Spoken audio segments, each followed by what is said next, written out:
The Baltimore Ravens season comes to a chillingly familiar end. They lose to the Buffalo Bills in the divisional round 27-25 in a mistake-filled affair. We talk about what happened and what comes next, all coming up here on Locked On Ravens.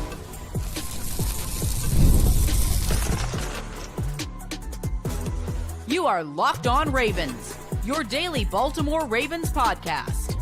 Part of the Locked On Podcast Network, your team every day.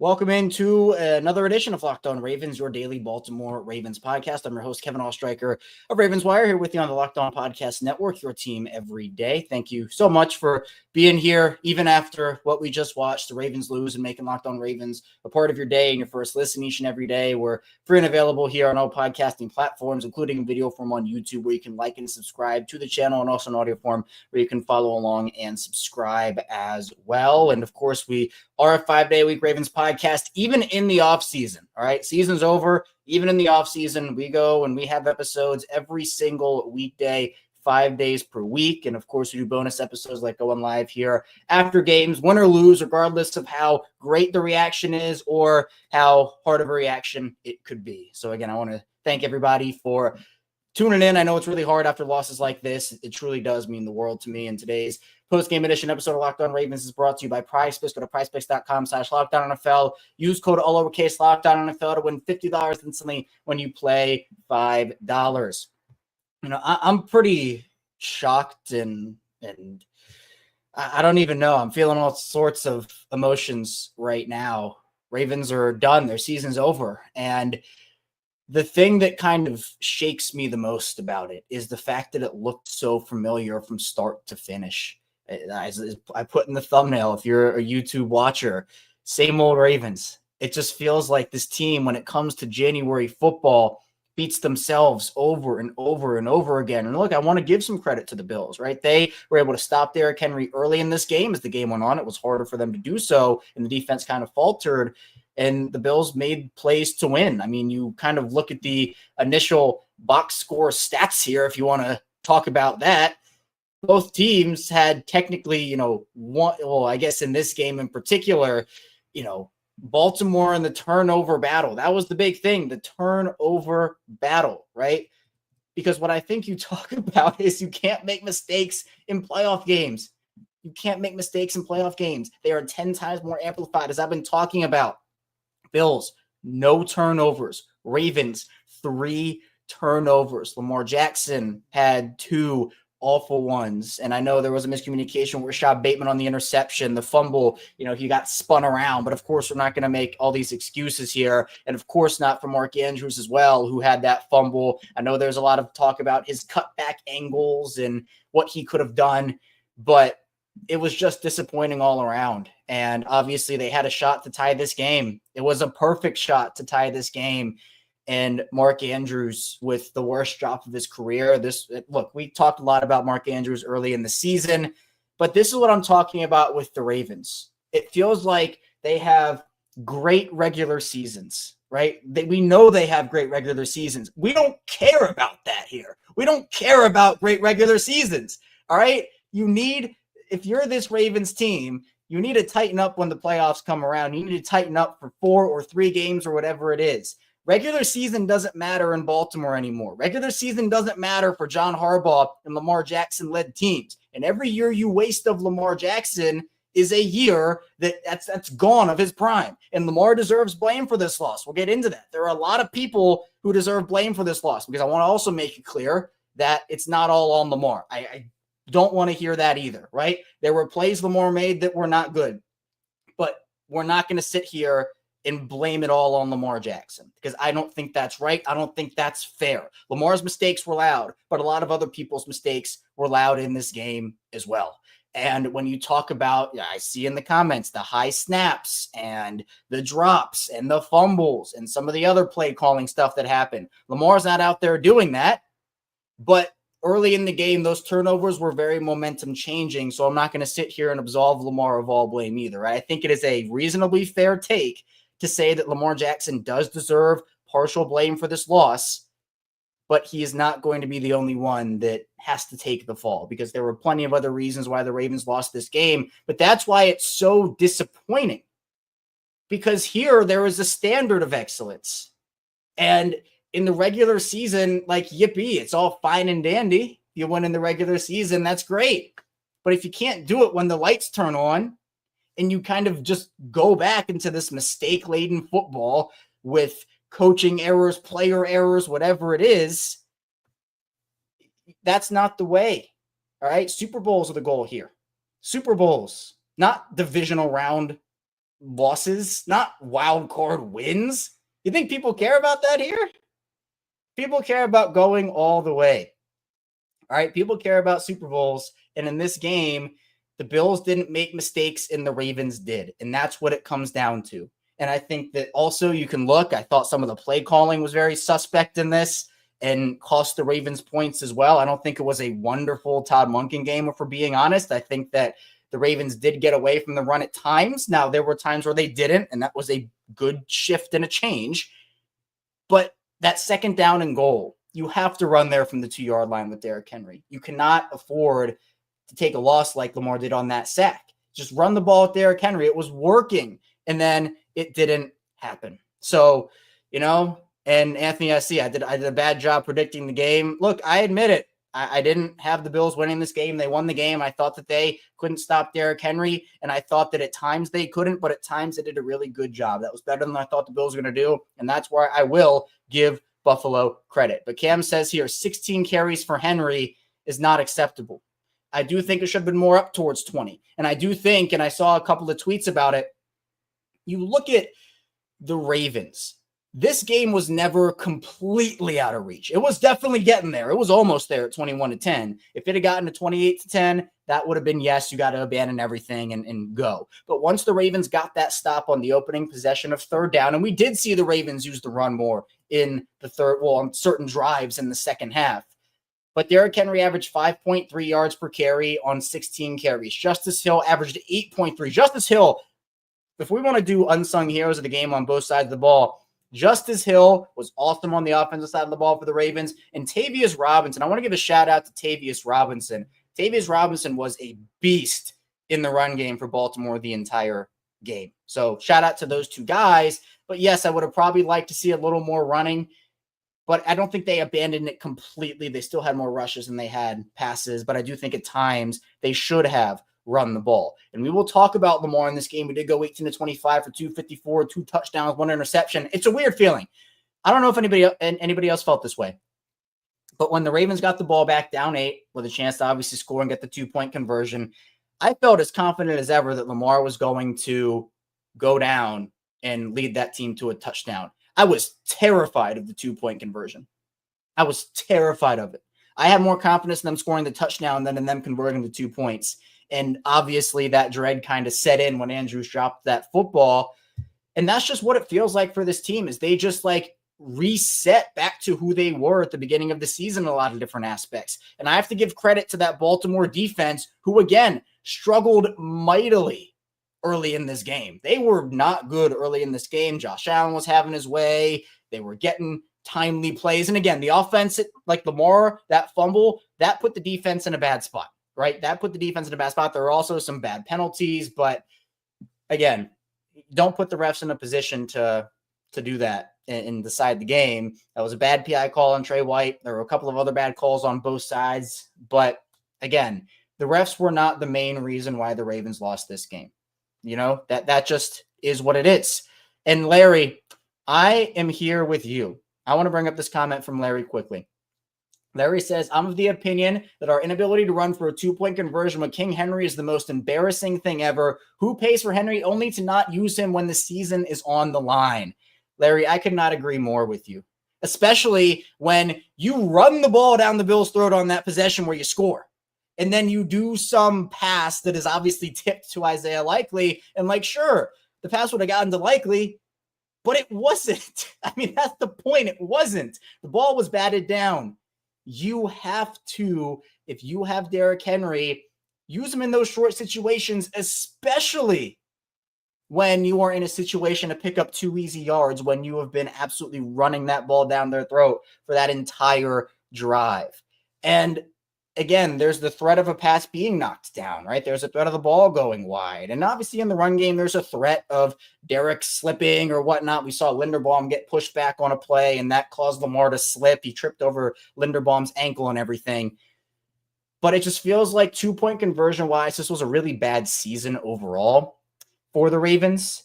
And I would like to see them improve in that area moving forward. So we will see. Jerry, just quick note here. Is Henry coming back next season? Yes, he's on a 2-year deal. I'd be floored if the Ravens were to move on from him.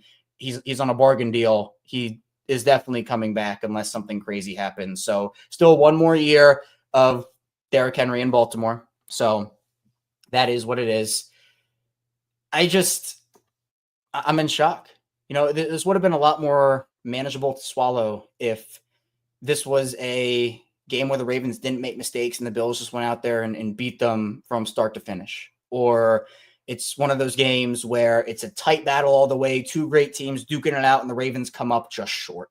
Those are games you just shake your opponent's hand and you say, good game, go get them in Kansas City.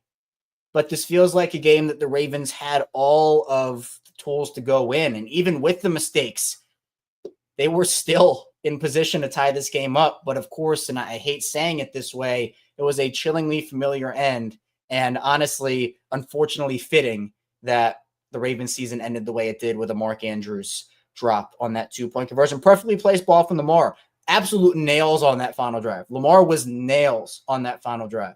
But obviously his mistakes in the first part of the game do ring loud. The pass interference, the refs called on Trey White, spotted Buffalo a free 7. But this also was a good comment here that Zay being gone was big in the first half. He's the blitz beater. And again, I thought Lamar was able to check the ball down to Justice Hill and was able to utilize his check down options. But I agree. Zay is one of those guys you miss. And I'm just sad that we're not going to be able to see Zay again until next season. It's tough.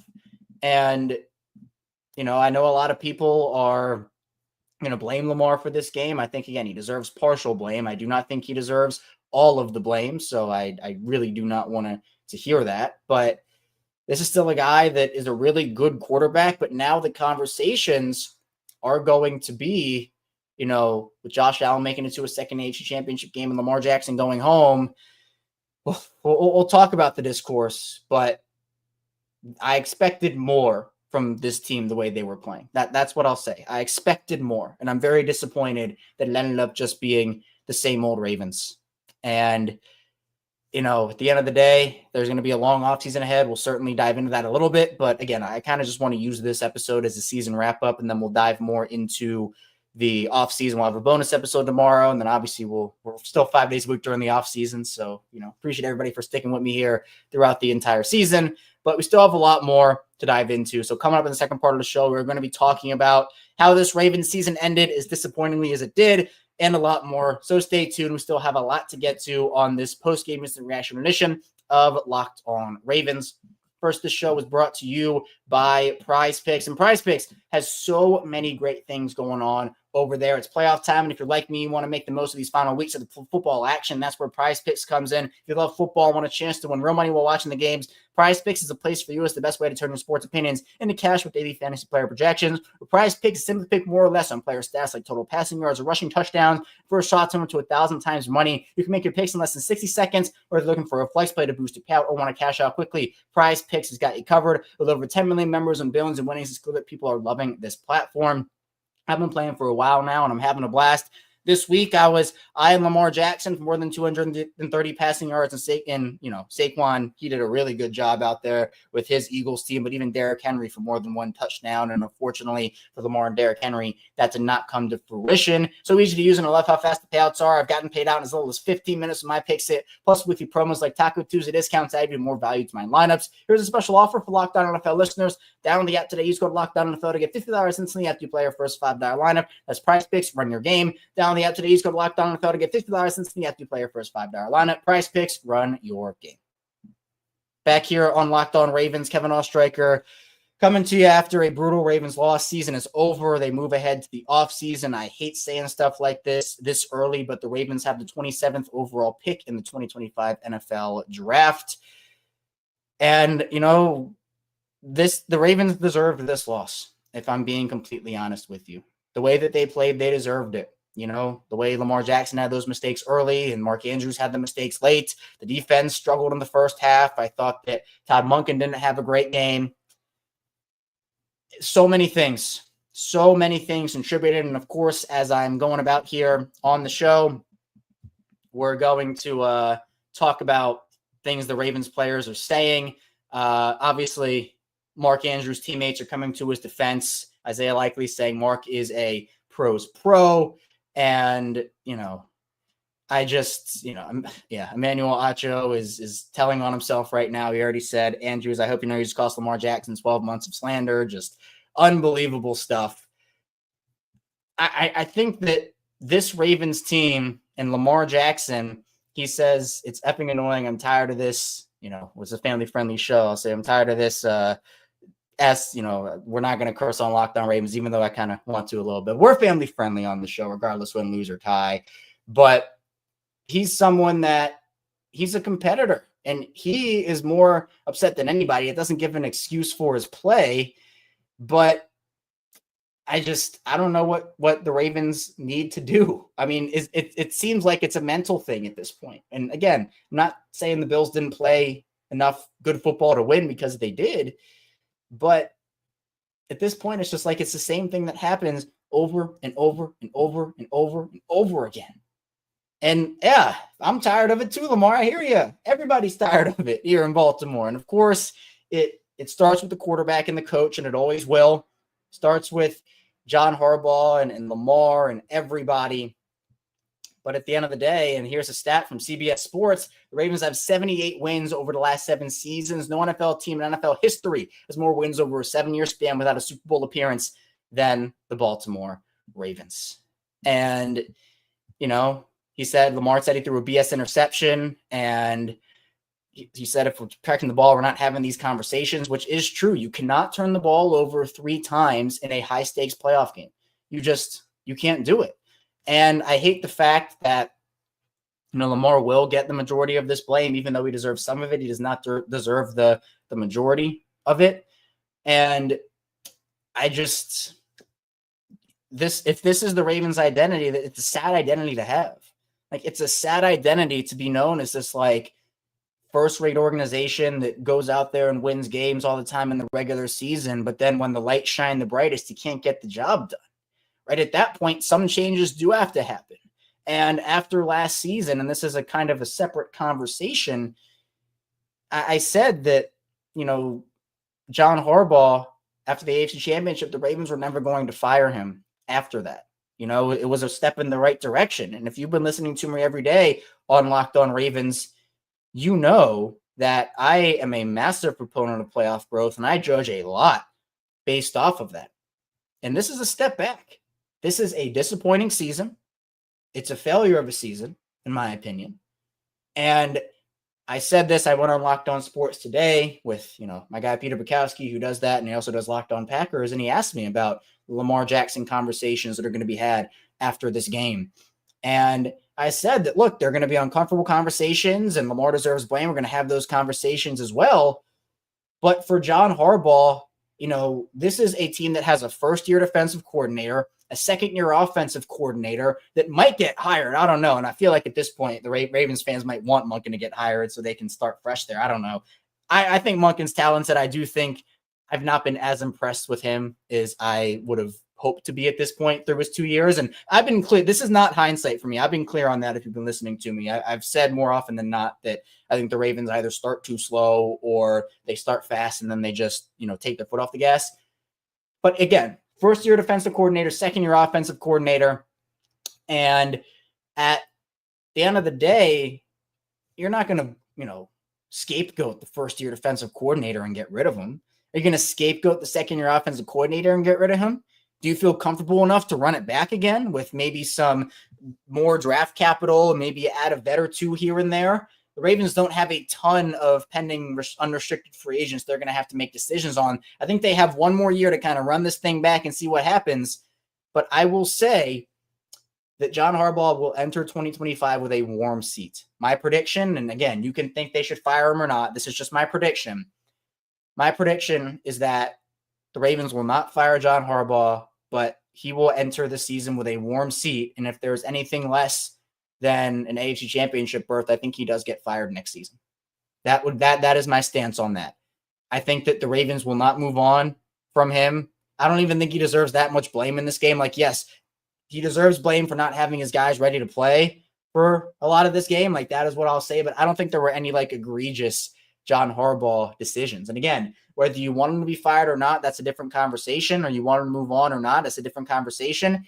I just think right now my prediction is that they don't. So we're going to see. And yes, Justin, I agree with you. First and goal at the 2-yard line, you end up with a field goal. That's inexcusable.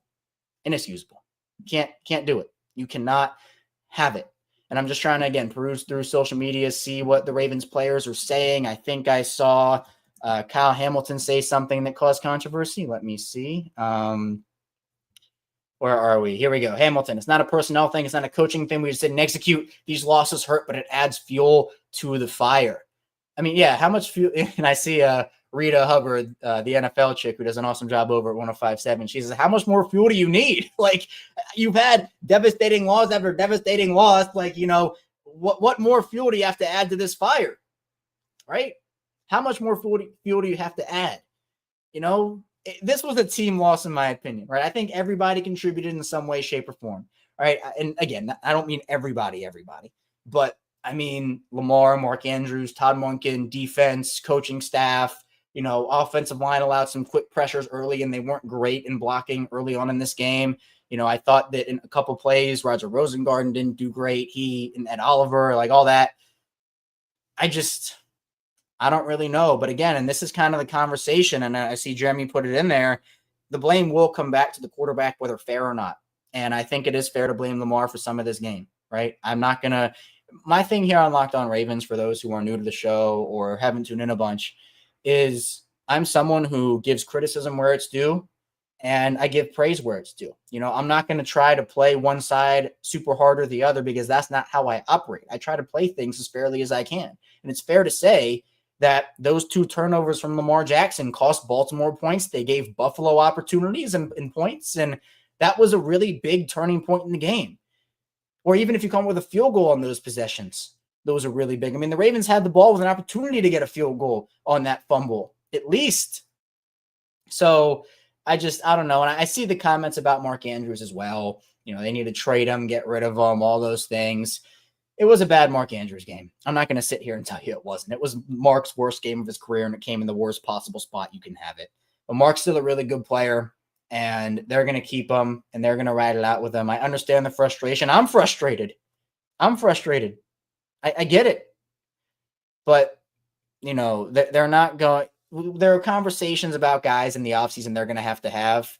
And, you know, sometimes players' worst moments happen in the biggest spots. But if you had to blame this loss on 2 people, if you want to put, I'll say three people who are to blame.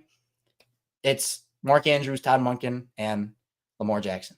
So it just is what it is. You know, I'm not trying to be super toxic towards those guys or, you know, be like, oh, they're terrible, they're awful. They're not. They're awesome players. I think Monken's a good coach, but you can't have those moments happen when it's all said and done, because it costs you games like this. It costs you seasons. And with the way that defense was playing and them turning a corner, and obviously the offense being an all-time historic team, it's another divisional round loss.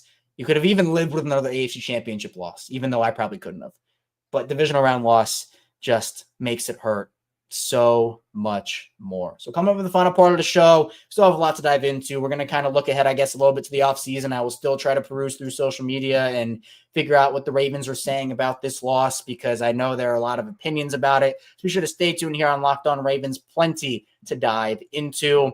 First, this show is brought to you by TurboTax, and this is a message from sponsoring TurboTax. Taxes were waiting and wondering and worrying if you were going to get any money back, and then waiting, wondering, and worrying some more. Now taxes are matching with TurboTax experts who can do your taxes as soon as today. An expert who gives your taxes their undivided attention as they work on your return, while you get real-time updates on their progress so you can focus on your day. An expert who will find your every dedication possible, every deduction possible, and file every form, every investment, everything with 100% accuracy. Also, you can get the most money back guaranteed. No waiting, no wondering, no worrying. worries. Now, This Is Taxes. Get an expert now on TurboTax.com. Only available at TurboTax Live. Full service, real-time updates only in iOS mobile app. See guarantee details at TurboTax.com/guarantees. Back here on Locked On Ravens, Kevin Oestreicher.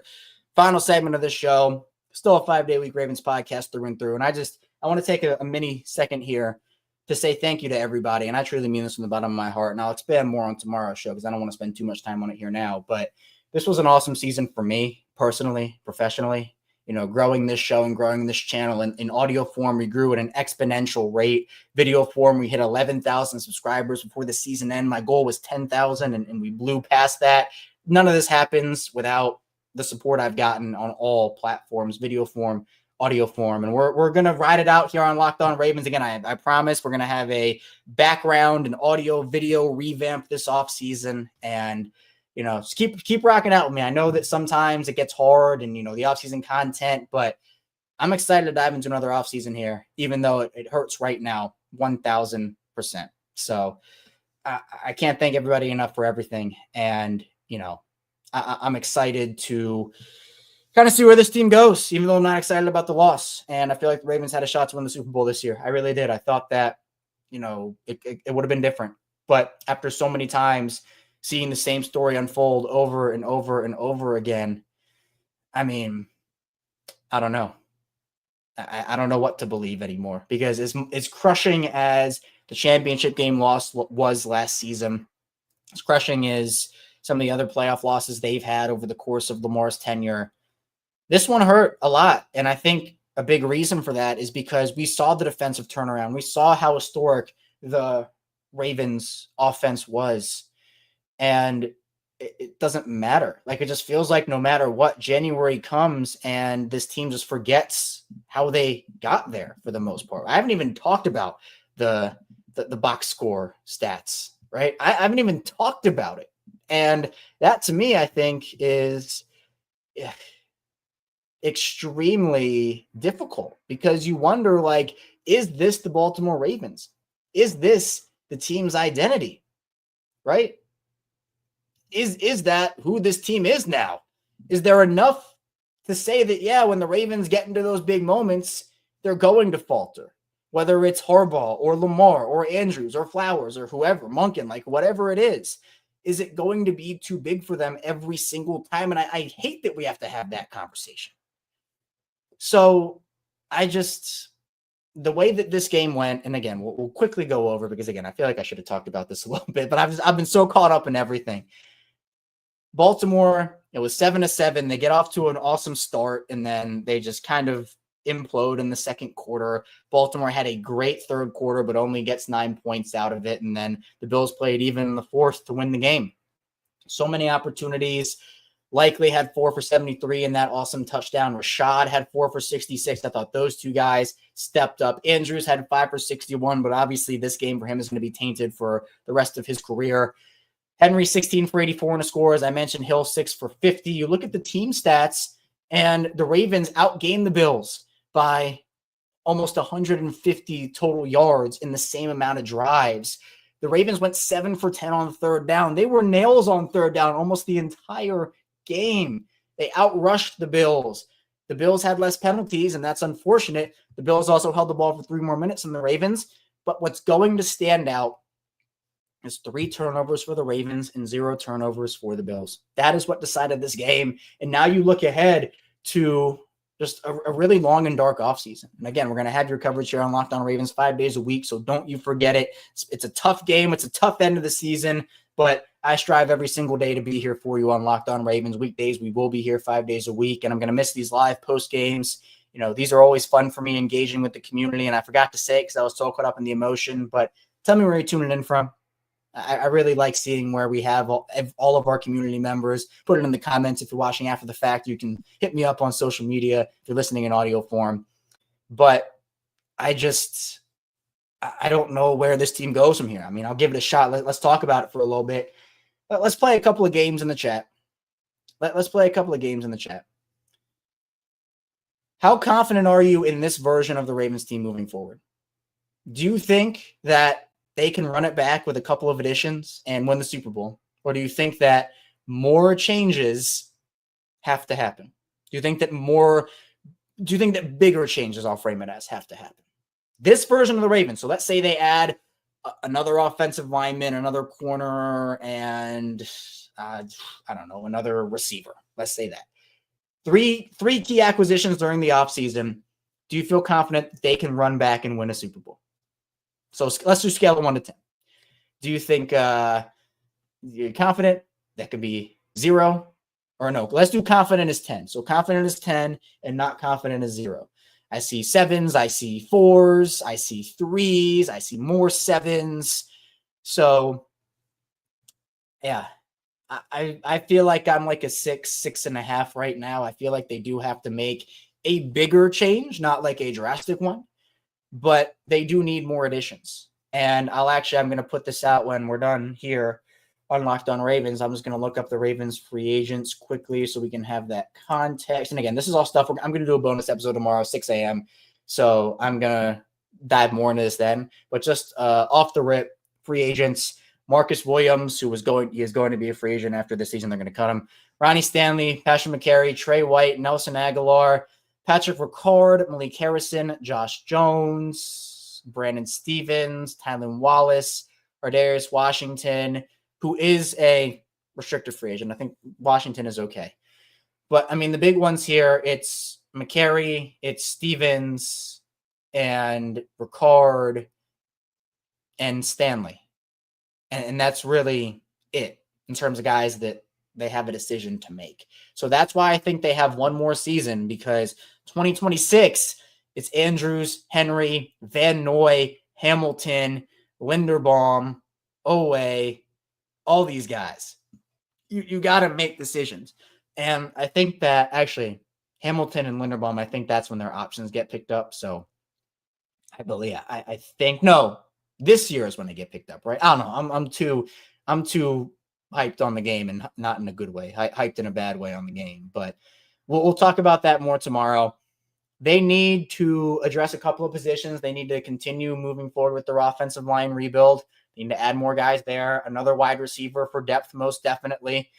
I think definitely if they don't re-sign Stevens, which personally I don't think they should, if they don't re-sign Stevens, I think they need to add probably a corner through the draft, because I think with Marlon, look, he earned his next spot, but Marlon's not going to be there forever. I think, kind of locking down a good corner trio for the foreseeable future is going to be a really big option.